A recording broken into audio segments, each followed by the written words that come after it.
Joe Biden must reverse course and admit that his Iran policy is a failure. Newsmax insider Brian Lieb says the time is now for the president to recall his State Department representatives in Vienna and to issue a public statement that diplomatic efforts with the Islamic Republic of Iran have failed. Now, for the last 6 weeks, a former Obama appointee and special envoy to Iran, Rob Maelis, has been in Vienna with his team negotiating with the IRI's representatives and the European Union's EU nations. During this time, the IRI has launched attacks in the region through their terrorist proxies on the U.S., our allies, and U.S. bases. Joining us now, the Executive Director of Iranian Americans for Liberty and Newsmax insider Brian Lieb. Also joining me now, Lieutenant Colonel Tony Shaffer. He's the President of the London Center for Policy Research. He's also a National Security Advisor for President Trump's 2020 campaign. Brian, I want to start with you first. Look, I don't think you have to be a foreign policy expert to see the tea leaves here. You have the Ayatollah supporting Hamas, which has been firing rockets into Jerusalem, saying that Israel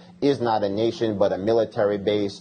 You have Iran using proxies to attack U.S. interests, all while at the same time we lift sanctions on their illicit oil deals, allowing billions of dollars to come back into play for them in South Korea and Japan, letting them pay off their debts with impunity. Meanwhile, we get China with a $400 billion alliance with Iran for 25 years, and we do nothing. Clearly, this is an unmitigated disaster, and that doesn't even get to the Iran nuclear deal that the Biden administration is trying to usher us back into.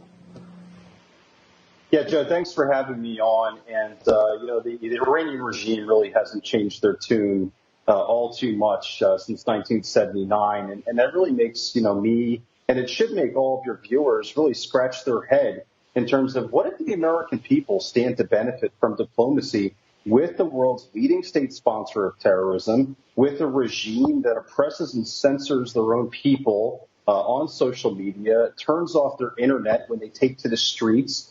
And, oh, by the way, unfortunately, in the last 48 hours, Iranians have been murdered again in the streets of Iran for rising up against this regime. For what?